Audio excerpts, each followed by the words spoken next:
Washed Up Sports Washed Up Sports Podcast. Podcast. Washed Up Sports Podcast. Washed Up Sports Podcast. What's going on? What's going on? What's going on? What's going on? What's going on? What's going on? What's going on? What's going on? What's going on, guys? We are now happy to be joined by Dr. Dan Cohn. He works in sports psychology. Dr. Cohn, thanks so much for being with us today, man. Yeah, thanks, Evan. I'm happy to be here. Absolutely. So, getting right into the interview, tell me a little bit about, your background and, how and why you got into sports psychology. It's a great question. So I started out as a sports management major at University of Delaware, and I sort of got introduced to sports psychology by accident. I was doing an internship for a baseball academy. I was in charge of their scheduling of the tournaments over the summer. And one day at work, I happened to interface with some of like the sponsors of this academy. And one of them was this group of sports psychologists called Vantage Sports Psychology. And I never even heard of sports psychology at the time, but it kind of captivated my interest. I'd always really enjoyed my psychology classes in high school. And I was thinking about maybe changing my major to psychology. And it sort of took off from there. I ended up meeting with one of the founders of that sports psychology group. I had the opportunity to kind of shadow him while he worked with a lot of golfers, and I got to see what he did, and it just really fascinated me. So I decided from that point on, that's what I wanted to do. So after I graduated college, I got my master's in sports psychology. And then in order to actually have the term psychologist, you need to have a doctorate degree. It's actually a legal term to be a psychologist. So then I went on to get my doctorate at LaSalle University in clinical psychology. And now here I am as a clinical and sports psychologist. There you go. That's awesome. So, I want to know, how does sports psychology differ from other types of psychology? Yeah. So sports psychology is pretty specifically focused on performance. When you're learning kind of the theories of sports psychology, like in my master's program, a lot of it was sort of centered around how to teach mental skills that will help somebody elevate their performance, assuming that they kind of have everything working physically and they're training, the proper way, how to kind of take their game to that next level by training the mental side of things. So it's very kind of focused in on high performance, and you can think of it as like training the mental game when it comes to sport. And it really applies to other areas where performance matters, the performing arts and music or theater. It can be applied to business, how to perform at a high level in any kind of business profession, whether that's sales or being a manager. Right. And I think just about anybody could kind of benefit from understanding how to further their potential, kind of use mental skills to just be an effective person, in the game of life, more or less. Sure. Yeah, absolutely. You talk about the mental game, and it's, and you see a lot of people where it's like, oh, maybe they're just nervous, maybe, but in reality, sports psychology is, maybe something that's a little bit newer. And it's like, people perform in different ways for so many different reasons. And I definitely think it's super fascinating to, dig into that. And, people's pasts could have to deal with that, and just like their whole life and everything. I once saw this movie. I don't know if you've seen it. It's called The Phenom. I don't know if you've ever No, seen never it. seen it. So it's about Rick Ankiel. He was Oh, of he was back course. for his time with the Cardinals, and he struggled with control a lot. As soon as he got called Yeah. up, he couldn't throw a strike to save his life, and Yeah. he worked with a sports psychologist. He ultimately ended up moving to the outfield, but Right. I remember that.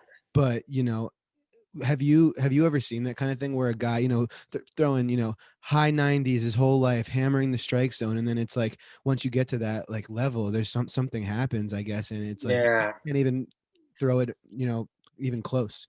Sure. I see it a lot, all the time. It manifests in different ways, but the kind of the theme is that like as competition levels raise, uh, sometimes people find themselves confronted by a mental block, something that they could do over and over and over again, all of a sudden becomes a much more daunting task. I mean, sometimes the analogy that a lot of people can relate to is like being at the driving range, and you're hitting every drive, you're crushing it down the middle, no problem, 10, 15 in a row, and then you line up on the first tee when you go out, and all of a sudden the something's changed, and that something is, the stakes are raised, right? So you're no longer practicing, or you're no longer at a level where you feel maybe comfortable. You're now at a higher level where there's maybe something more at stake, it's more important, and a lot of times that's where the mind can interfere rather than enhance performance. People start to have doubts, and something that I like to teach people is to almost anticipate that. Like when the stakes get raised, um, anticipate that your mind might have something to say about it in terms of doubts, and not necessarily pay too much attention to that, not necessarily buy into those doubts too much. See if you can really refocus your attention on what matters in that moment. So, yes, to answer your original question, I think it's largely what I see now in my work is a lot of times people, when the stakes are raised, for a number of different reasons, something gets in the way and becomes like a mental block. Right, absolutely. And like, and you see other players who have like, they took a big hit and like, oh, it can never, and they don't play the same after that. And it's like, there's so many different things. And, for whatever rhyme or reason. And, in Sure. terms of the golf, maybe I can fix my slice now on the first tee that I've been seeing Yeah, every weekend. right. So, Yeah. but, so, talk to me a little bit about the work you're doing today, what an average day kind of looks like for you. I know you work a lot with the athletes at LaSalle, St. Joseph's University. So tell me a Mhm. little bit about what you're doing now. Yeah. So I am part of a group practice in Bala Cynwyd, Pennsylvania, which is about 10 to 15 minutes outside of Philadelphia. And our practice, we work with St. Joe's University and LaSalle University, both Division I universities, and we're housed in the athletic department. So, next to the trainers, next to the nutritionists, next to the sports medicine docs, like we're sort of part of that holistic student athlete care system.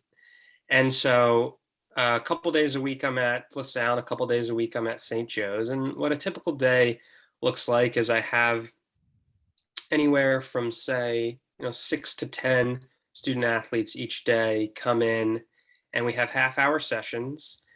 And usually it can, there's a range of, reasons why somebody might come in.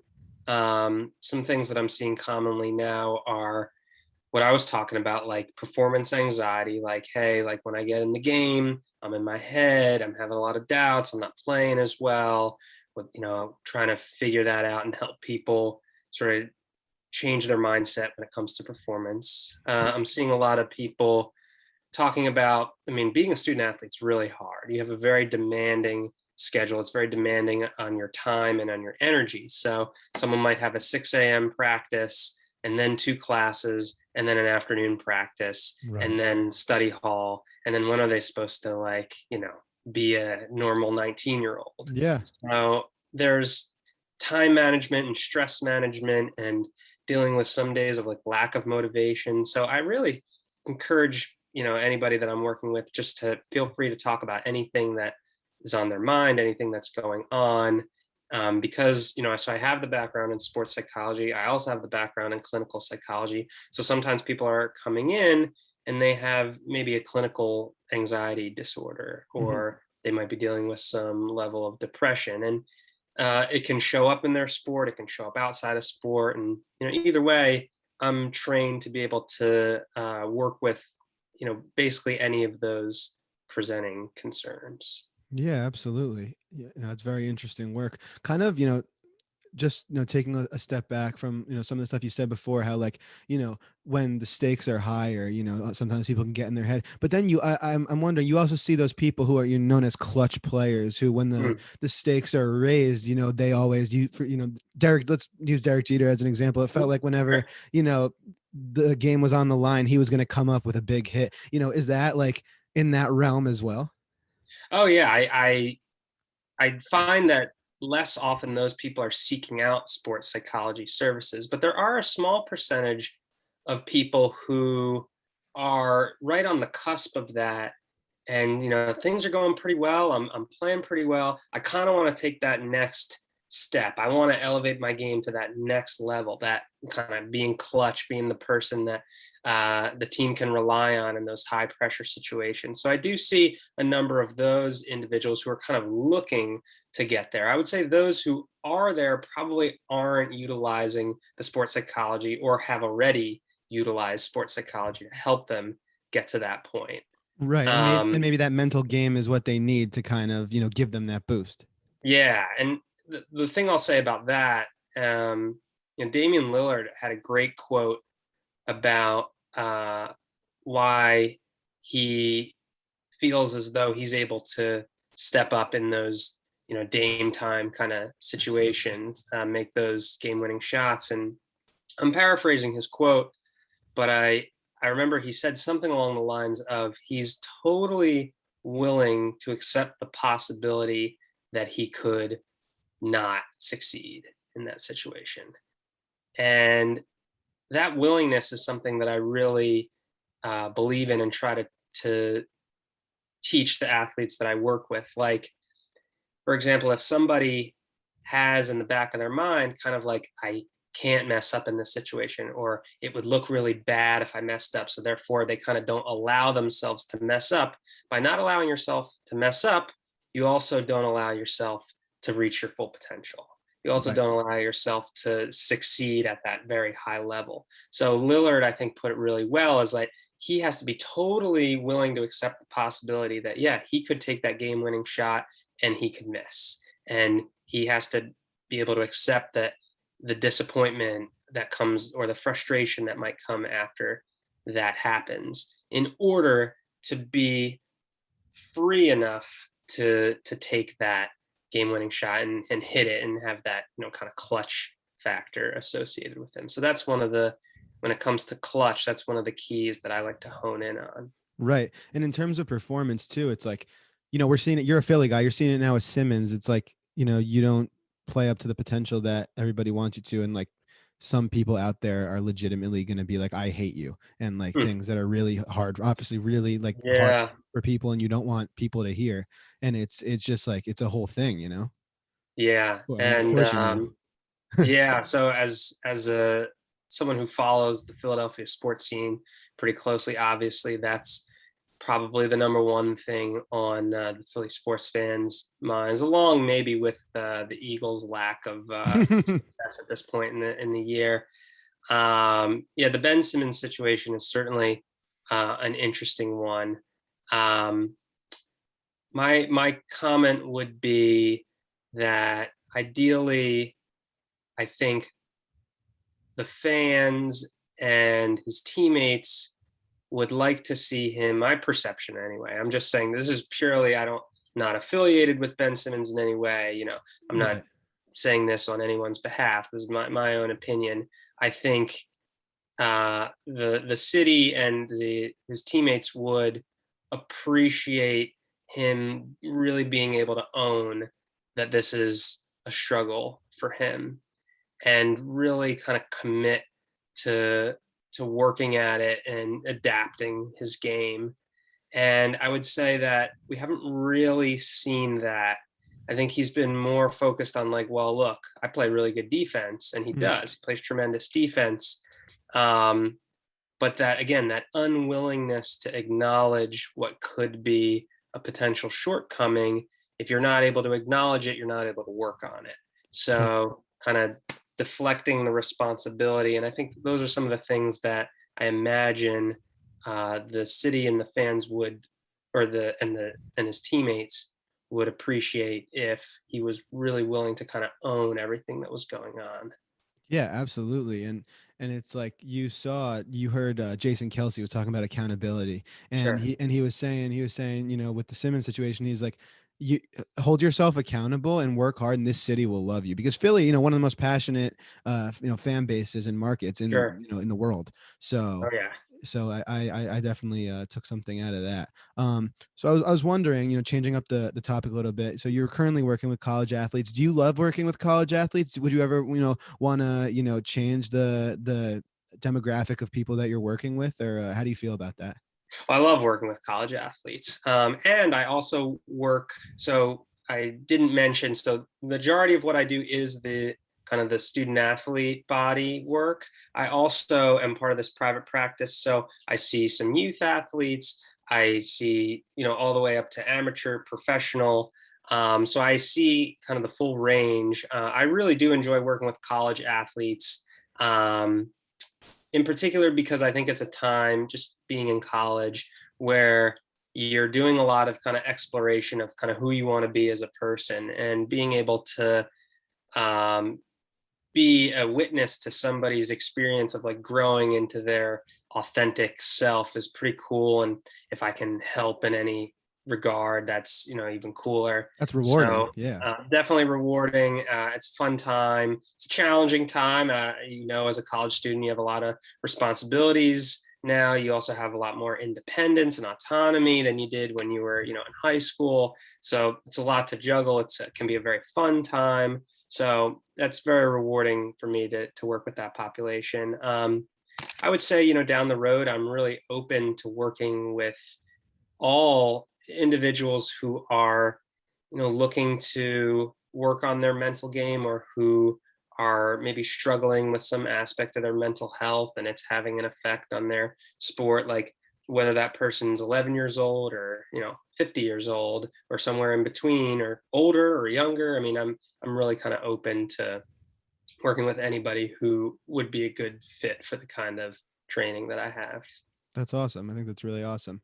Could you give me an example maybe of like a time, I guess, where you overcame a difficult challenge that you faced in preparing an athlete for a competition?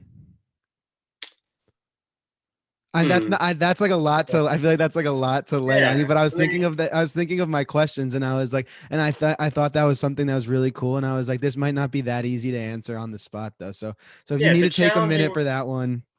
Well, the first thing that comes to mind is I think sometimes it can be challenging just as a psychologist, in the helping profession, to witness somebody's struggling.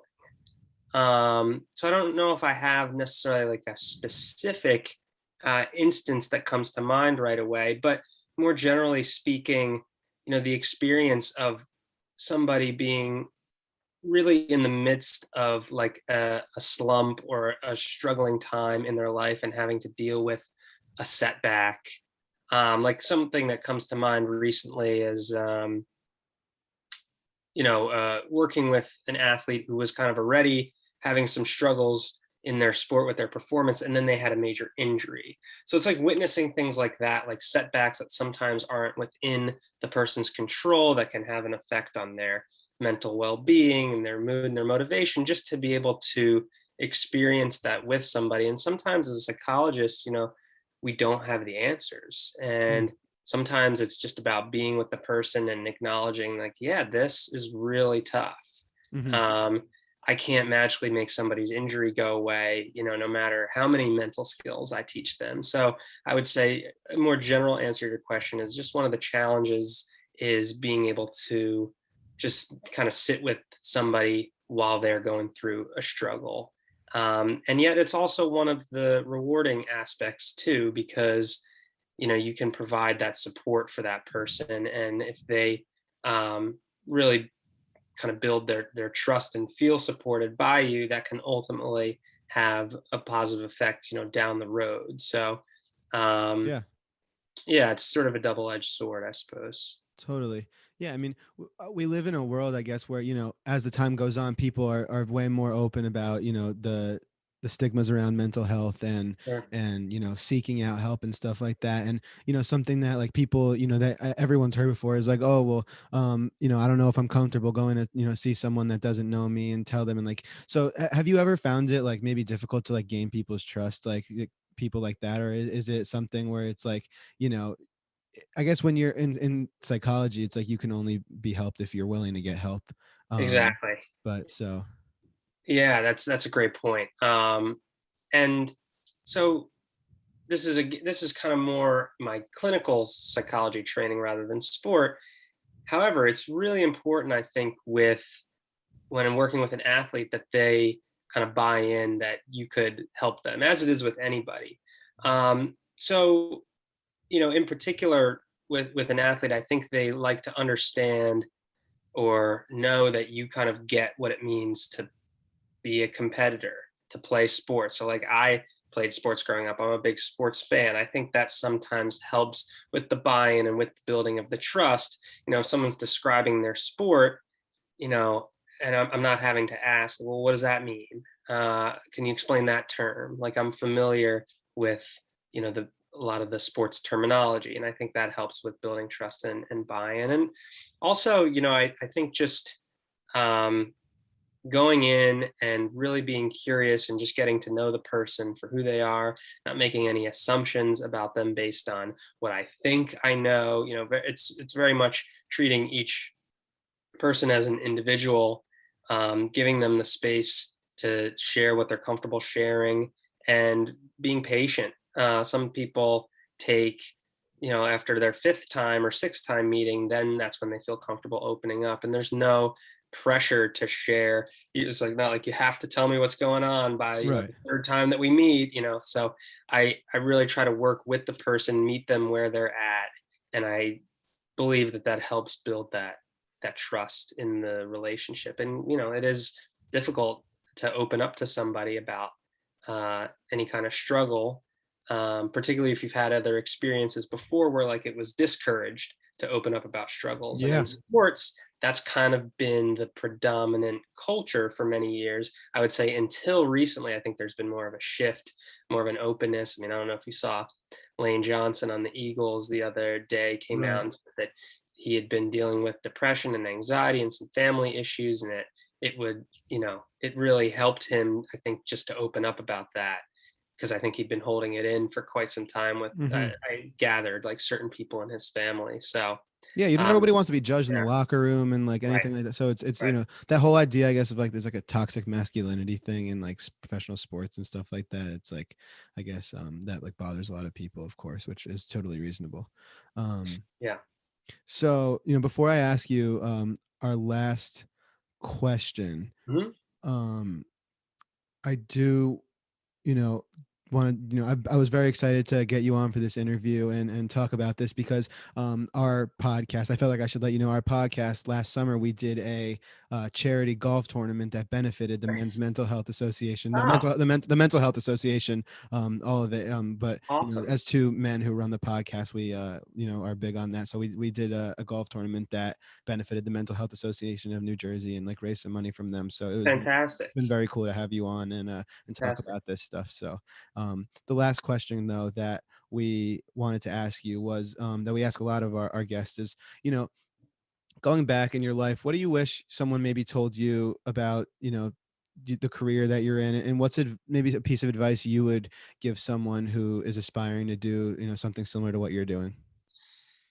Yeah, I think the piece of advice that I wish I had been given is to really prepare for the length of the training. Um, I kind of was like, yeah, I want to be a sports psychologist. What I didn't realize at the time was that that was going to entail 7 years of school, a two-year master's and a 5-year doctorate program. So I guess the advice that I would have liked is just like, okay, like let's really map this out year by year, and having that perspective that you can only really ever have once you've gone through it. It's sort of hard to know beforehand. Um, and what I would tell somebody who's maybe interested in this field is, um, see what you like. Do you like the performance side of things? Are you more interested in the mental health side of things? Are you interested in both? Because what I do combines both, but there's also room within the field to specialize just in the performance side of things. There's also room to specialize more so in the mental health side of things. I think if you're looking at like the professional level, and even now at like the college level, teams have usually like a mental skills person, and then they usually have like more of a clinical person who can deal with more like a clinical disorder, whereas the mental skills person might be more about teaching those like how to optimize your performance. And of course there's a lot of overlap, And the field is not necessarily one where there's like, here's the path that you need to take in order to get to the field. There's a couple of different routes that you can take to get there. So I would just tell someone who's interested to learn as much as they can about it, do their research, ask around, connect with people who are already in the field, and get a sense kind of for what interests you the most about the field. And that can help you target what path you take to enter into it. Absolutely, man. Yeah, that's awesome. That's a great answer. And all your answers were awesome. I want to, thank you for coming on the show today and, sitting Thanks for down and having me. talking with me. Of course, my pleasure. It was awesome, and it was Yeah. awesome, to have you here. So thanks so Yeah, much. And I really appreciate it. yeah, absolutely.